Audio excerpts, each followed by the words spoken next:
How valuable is the right executive assistant? In honor of April being Administrative Professionals Month, we thought we'd bring you a guest who knows firsthand the value and the importance of a great administrative support person. Joshua Washington is the founder of Lee Malveaux, which is specializing in helping businesses 5X and more their performance. And he has worked with some of the brightest minds in business, and he's discovered something very interesting about working with leaders and their assistants. And he's going to come and share that with us here today. So, Joshua, welcome. We're glad to have you.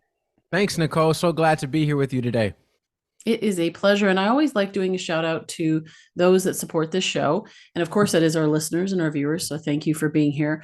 Also, to the team at Oscar Hamilton who connected Joshua and I. And they've been sending us some amazing guests over the years. And we just so appreciate their support.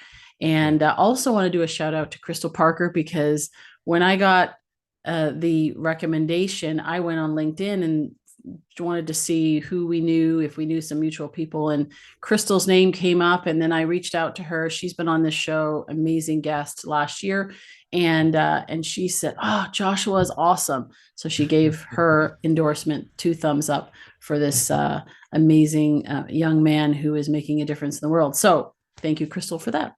Yes, thank you, Crystal. I love her. Yeah. So tell us about your firm, and I know you named it after your grandmother. So maybe we can start with that story and why you did that. Yeah, that's a great place to start, I think. I was in the corporate kind of world back in around, 2016, actually 14. I started in the corporate world. Healthcare was kind of my niche there. And around 2016, my grandmother actually came down with cancer. And at the time, I had been thinking about that itch of wanting to own my own business and get into that world to kind of help more people and expand out more. And after she passed, I sat there and I thought, who's the greatest leader I've had the privilege of witnessing my entire life? And it's her. Her name was Margaret Lee Malveaux. So it only made sense when I wrote it on paper. Lee Malveaux kind of jumped off the paper, and I thought, yep, this is the move. And so back in 2021, actually, is when we officially launched and started the organizational psychology firm in hopes of helping businesses serve the best resources they have in their business, which is their people. Yes. So what is a lesson that you learned from her, something that stands out when you say that she was the greatest leader that you ever knew? Well, something you should know about my grandmother is she took not only kids that weren't her. She took three. I'm trying to think the number. She took three of us, myself and two of my cousins, and then actually a fourth one later on, into her home to raise us early on. I grew up in one of the smallest places in Florida called Immokalee, Florida. Many don't know about it, but if you do, then we can be friends. Shout out to you. But I was raised there in a poor little city, and my grandmother took us in. And the lesson I learned from her is this the sacrifice piece. I mean, she was retired. She didn't have to do that. She could have just kept living her retired life and, told her sons and daughters to figure it out. But she took us in and she raised us in a faith that still sustains me today and has really brought me many blessings in my life. Mm, that is awesome. I think most of us can look back and remember a mentor, whether it's in our family or it's outside of our family, somebody that encouraged us, that you just never know when that what might seem like a seemingly small action can reap huge rewards. And so to her, she probably didn't think too much of it, but it made a huge impact for sure. So, yeah. Well, what it showed me, Nicole, was the power also of training and coaching. I Yeah. mean, my grandmother every day, like I learned more at home than I learned in school because she was real. A perfect example. I go to her and say, "Grandma, how do you spell this word?" And she wouldn't tell me. She'd say, "Go get the encyclopedia." For those of you who don't know, that's a book with a bunch of words in it that you can look at to learn to spell. So I had to go in there and look at, okay, A through F, and find the letter, and she'd make us look it up to learn the meaning. And so she was teaching us how to fish, teaching us how to develop. So she was the ultimate coach and trainer, kind of growing up. And that's kind of where I feel like I got my love for this business and industry. So, how did you come up with this? And I'm going to shift gears here, the mission critical performance method. which is a mouthful. There's a lot in that. So how Yes. did you come up with that? And what does it do to drive results in business and with leaders, like you said in the beginning, putting their people first? Well, this started actually working at one of the largest healthcare systems in the country. I did a lot of work there in their central division, and we served all of their leadership, so all of the C-suite and all of their middle management. And a lot of our work was around these key leadership pieces for performance. So as I got a lot more involved, I started seeing the correlation between the connection piece, that trust piece in leadership, the conversation piece, which is what really drives performance and communication, and then the talent management piece. And as the more I trained and coached, and it eventually got into the sphere of doctors, where I would go into the exam room with doctors and teach them these certain communication techniques that worked in the exam room, they worked in the boardroom, they worked, with your team. And so as I began to see those correlations, my, strategic mind went to the science and began to see that there's three key drivers when it comes to performance. And that's that connection piece, the conversation piece, and the cultivation piece, which is your talent. And so we just took that method and started applying it to businesses, and lo and behold, we saw an increase within their revenue, within their productivity, and most importantly, within their engagement and culture. But that all started working back at Advent Health, which is one of my favorite places still, under one of the greatest leaders I had the chance to work under, which her name is Zorima Barnard. I'll give her a shout out here, she worked in the Ritz-Carlton hospitality industry before. And so that mixture of experience and leadership and knowledge really was a massive boost to my career in professional development and led to where I am now. So how did that lead you to work with assistants? Because when we were talking, you said I specialize in working with executive assistants. Most people want to work with the leaders, they want to work with the doctors, they want to work with the CEOs or at least C-suite. And you found this niche working with executive assistants. Tell us about that. Yeah, the same face you have, Nicole, is the one I had when I realized I'm working with assistants, because no one, that's really the forgotten gems in business. Oftentimes, I've come to find, and I enjoyed working with executive leaders and doctors for all those years.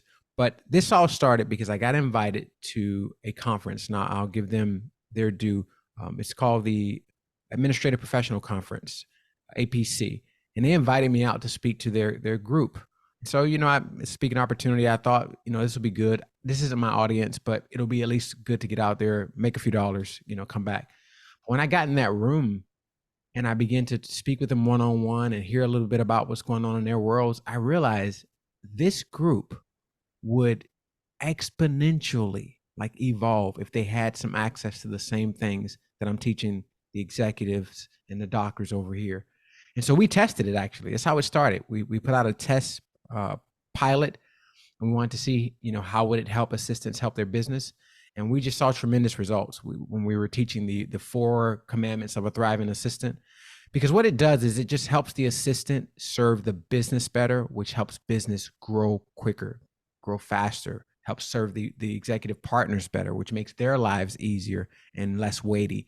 So everybody wins. It's like I just added the third element into the group that I'm already serving, and it just fits so perfectly. And that's kind of how I got here. So I'm curious, as you've worked with leaders and you've seen the difference between an effective assistant and somebody who is maybe not as effective, what are the, we'll get into the four commandments and maybe this ties into it, but what are the differences that you see?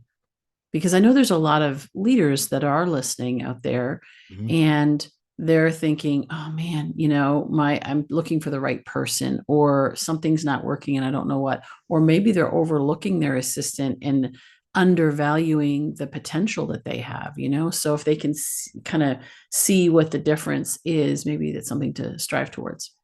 Well, I would tell you right now, the biggest difference is the assistants who are still stuck doing some of the same reactionary tasks from 20 years ago, and those who have stepped into the modern day role. Modern day assistants, the ones that are highly valued, have much more of a strategic mindset, a strategic skill set. And many assistants don't really, they haven't been trained that yet.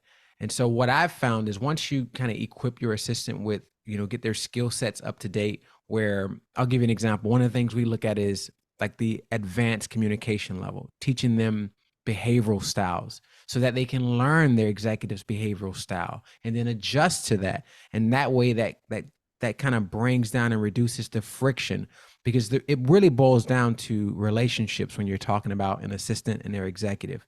The better, the more fine-tuned the relationship, the more the performance increases. So when we work on that advanced communication element and teaching them how to listen and how to really be proactive, then that just, I mean, it skyrockets their value, because what executive doesn't want an assistant who's like on it, proactive, and already kind of knows how they operate and what their behavioral style is. Yeah, and presents them well Right. when clients call and whoever they're talking to, vendor suppliers. That's kind of like the gatekeeper, as many will call it, but also the person's the first experience with that brand. It's kind of like the receptionist out front. That is the first experience with the brand. When somebody walks in the door, who are they? If they're coming physically there, then that's who they get to meet first. So it's so good. So what? Yeah, go ahead. And that's just one, that's the executive side, Nicole. Real quick, I'll say the other side is on the assistant. I've seen the confidence that is gets infused into assistants when they feel like they're being supported and they're given a kind of an executive curriculum. I've seen that once that confidence skyrockets, they are a lot more comfortable being the face, because oftentimes it's just not as known, but oftentimes assistants feel a little bit of that fear, that internal fear that I think they call it the imposter syndrome almost, where they feel like, man, do I have the level of competence? Do I have the level of experience to really represent this well? But once you can support that and answer that question and or help them feel confident in that area, they just really blossom to a whole nother level. So what are those four commandments? Yes, the four commandments of a thriving assistant. We're probably going to throw a fifth in there soon here, but actually, I'll give you all five since you're an exclusive audience. We have it's know thyself. That's the first Mhm. commandment. The second one is know thy work, which boils down to work optimization and assistants knowing where they work best and being able to really create those lanes first to help their executive leaders optimize performance. Then it's know thy business, which is very important. There are a lot of assistants who don't have an adequate amount of business acumen, which slows down productivity within the business setting, because executives have to go back and repeat things or explain things. So we try to give them a head start by teaching them that business acumen piece. And then there's know thy partner, which is probably the most important. That's where that behavioral style piece comes in, teaching them how to adapt, how to adjust, because the stats show us that most assistants are serving multiple executive partners. So if they don't have a handle on each executive's profile, then they tend to kind of cross hairs, and there's a little bit of friction that's created, because you're serving assistant, I mean, you're serving executive leader number one like executive leader number four, and they're totally different, which creates a totally different experience for that executive. So those are the four. The fifth that we're going to throw in there real soon is know thy team, because assistants are being asked to lead projects and teams more often, and we want to teach them how to build high performance teams in an accelerated fashion. Yeah, that makes a lot of sense, that fifth one for sure. And even that team, like where you talk about the different partners that they might work with, and how those partners might work together as well. That's Mhm. really good. I love that you're diving into the business acumen as well, because you're right. A lot of assistants that I've experienced, they don't know the business. They're just trying to do their business. Like, I just do my job, but Right. it limits them. So to what extent do you actually do that? Well, we customize it to the business, and I think that's Yeah. the best way to approach it. So, for instance, I'll give you an example. We help assistants ask the right questions with their executive partner. For example, you need to know how your executive partner is being measured. What are their performance goals? What are their performance criterias? You need to know what Hmm. that is, and you need to know how your work kind of bundles underneath that. Like, how is your work impacting that? It helps the assistant better prioritize their task, so they're not wasting time on low impact tasks. But it's good to know, where's the business overall headed. What are we trying to accomplish? What are the competitors, what's the separations, how, knowing all of those things when it comes to market, when it comes to business aim, when it comes to brand values, when it comes to all those things. I believe an assistant doesn't need to know it, in depth, but you need to have just a healthy amount of understanding of the business overall in order to, I think, serve an executive at a high level. At least for me, that's what I like from my assistant. Yeah, it's interesting because a lot of the clients that I have, we've worked with their assistants as well. And I never really thought of it until we were talking here. Is it just, to me, it's like part of the team, not delineating one versus the other, but everybody has a role and they all know what business their leader is in that they support because, and like you mentioned about metrics, we even setting goals for them. So when they hit this performance metric, then they get rewarded too. So they're actually incentivized to help them and to look for ways to help them in the process. So that's really good. Yeah. So what do you find are the most common challenges coming back to the leader from the leader side that you've experienced, the common challenges with them in terms of them being able to be effective leaders to their assistant? Because it goes both ways. Wow, it's a good question, Nicole. I would say right now, the biggest challenge I'm seeing is the support aspect.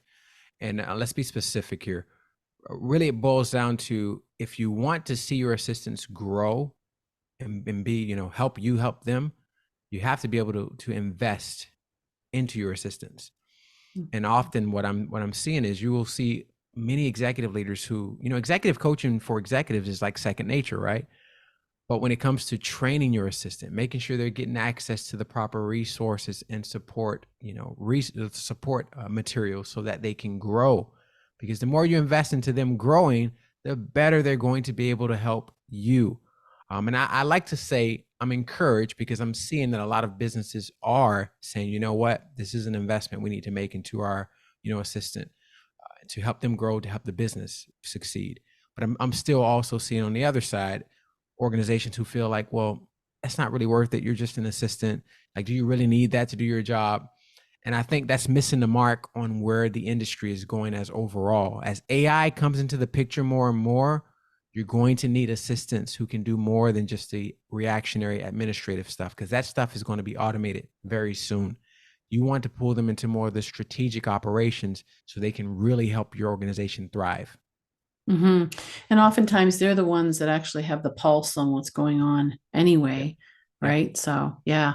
So I mentioned Crystal. Crystal was on Mhm. the show last year, and we were actually talking about why faith-based businesses outperform the market. Uh-huh. And that was a really great conversation. Now, obviously, you're also faith-based because you're part of the U.S. Christian Chamber of Commerce and you have a role there. Maybe talk a little bit about that and then how you integrate your faith into your practice, if and how you do that. That's a great question. So I'm involved with the U.S. Christian Chamber more so from just as a member, but I'm really plugged into the Central Florida Christian Chamber, where I get the privilege of serving underneath Latondra and Briston Haven. And so my role is really with the young professionals. I get to direct the young professional network, which is that's my heart, is young professionals, and seeing young kingdom minded business leaders grow, business professionals grow within the market. So I get the privilege of doing that. As far as how I incorporate faith into my work, really, I feel like it's in everything, because you can't leave your, at least for me, I can't leave my faith at any door. It's with me everywhere I go. And the fact that I'm in the coaching world, I get the privilege to pray over my clients. I mean, we had one assistant this last round with our master strategy class. She lost her job right in the middle of towards the end of the program. And to watch just kind of this spiritual uplifting for her. I mean, and it wasn't just me. The group sent her flowers. We had a chance to encourage her in the word and really get behind her, because she's really going through a tough time. And so that's what brings me joy, when you can see the love of Christ really come through in your work and really get to love on people in a way that marks them. To me, there's really not anything better than that. Yeah, it's that strategic differentiator, I guess, to Yeah. use a business term, but there is a difference for sure in terms of the spirit, the atmosphere around it. So when somebody is caring and loving. So yeah, that's good. What do Well, you for this profession, I'm sorry, Nicole. This profession, I think, is one that is unique because one thing that we find ourselves talking about in some of our coaching groups is grace, kind of a lost art in our society today. But for an assistant, it is a must because you're dealing with different behavioral styles, different personalities on different days at different times and different moods. And if you're not careful, you can find yourself like an assistant I was just talking to yesterday. You can find yourself in that burnout phase because a lot of these assistants work in silos. Even though they're working on large teams, they work in silos, which can lead to loneliness, which can lead to burnout. And so, and a lot of that comes from the relational toll of trying to carry everybody else's stuff and there not being enough grace for self and for others. So to your point about the carrying the faith, I get a chance to talk about that. Like, hey, let's infuse some grace into this moment. Give yourself some grace. Give your leaders some grace. That leader's just not just being a jerk. They just may have a direct behavioral style. So let's give them some grace, and those things. Those are ways I get to really encourage these leaders. So I enjoy that. Yeah, that's great. That's great. So this month is the month that we honor the administrative professionals. And so, what would you, for those that are listening out there, what would you want to say to them? And then, second to that, is what advice would you give to aspiring leaders, leaders who want to build high performing teams and make a better impact, a greater impact on their assistant and work better together with them? So, kind of a twofold wrap That's up. great. That's great. Thank you for giving me that opportunity to do this. Well, I would say to the assistant first, remember, be reminded today of how valuable you are. You are a valuable asset to the business. Okay. That is a fact. Now, the second half to that is in order for you to remain a valuable asset to the business, you have to grow more into a proactive role. All of these reactionary tasks, the calendar management, the expenses, and all a lot of that stuff is going to be automated soon. And if you're stuck in the reactionary zone, then you will become extinct. And that's not to scare anyone, it's to implore you to invest into your development right now. Because I personally believe this is one of the greatest times in history to be an assistant because you're going to get to really define your roles and your careers. There's so many executive leaders I hear who they don't really know what to do with their assistant. But good thing the assistants like you listening are going to know to get ahead of the ball and define your own role. That's why it's so important to figure out knowing thyself, knowing how you best work so that when it's time for you to paint your own path for the future, you can paint it in one that aligns with your strengths. So that's what I would say to the assistant. For the executive leader, I just think it's important to embrace some of the evolutionary things we're seeing in business when it comes to your assistant. I think it would be a good practice to allow them to take on more of that stuff, to allow them to stretch their wings and grow, because that will free you up to focus on a lot of the high impact tasks. And you too need to be operating within your areas of strengths. When I work with executive leaders, that's what we work on, figuring out where do you best, play, and then making sure 80% of your work is in that arena and you're not spending time burning yourself out on the frustrating burning out tasks. So that's what I would say to the executive leader. Make it a well-oiled relationship between you and your assistant by investing into that relationship and investing into those skill sets, and your business will be just exponentially greater because of it. That's awesome. Joshua, thank you so much. Where do people find out more information? What's the first step that they should take with you? Well, thank you, Nicole, for having me. And if you're looking to connect, listen, there's a party on LinkedIn. Let's go there. That's where most of clients and people who want to chat go. Find me there. Or if you like something a little more personal, shoot me an email at Joshua at leemalveaux.com. Again, that's Joshua at LeeMalv as in Victor, EAUX.com. Awesome. Thank you, Joshua. Appreciate you. And thank you for bringing this different perspective, because a lot of times we talk to leaders and we talk about how leaders can be more effective and how can they make their team more effective, which generally means the managers and all the people on the front lines, sales, marketing, Yep. operations, whatever.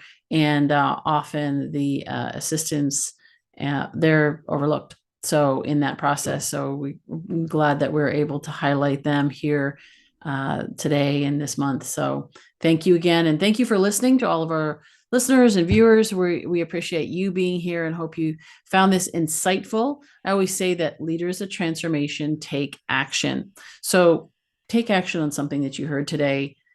Maybe it's you reevaluating your role as an assistant. Maybe it is as a leader, reevaluating how you are interacting with your support person, and maybe you need one. Maybe you don't have one, and maybe you need Yeah. one. So whatever it is for you, take action on it here today. And if you know an assistant, an administrative professional, an executive assistant, somebody out there that kind of falls into that role, send this to them, and so that they can be encouraged this month, and just let them know, first of all, thank your assistant, thank the ones Yeah. that you know, Yes. and give this to them as an encouragement to them that they are valuable, they are important, and maybe giving them an opportunity to be able to improve their skills and step into that role that is going to be needed going forward in the future. And so we encourage you to do that. We'd love to hear your stories. Of course, you can comment below on social media on our posts. You can also find us on leadersoftransformation.com and reach out to us there as well. And we'd love to hear from you. So again, thank you for being here and hope you enjoyed this. And we look forward to seeing you next week on another episode of Leaders of Transformation. Have a great day.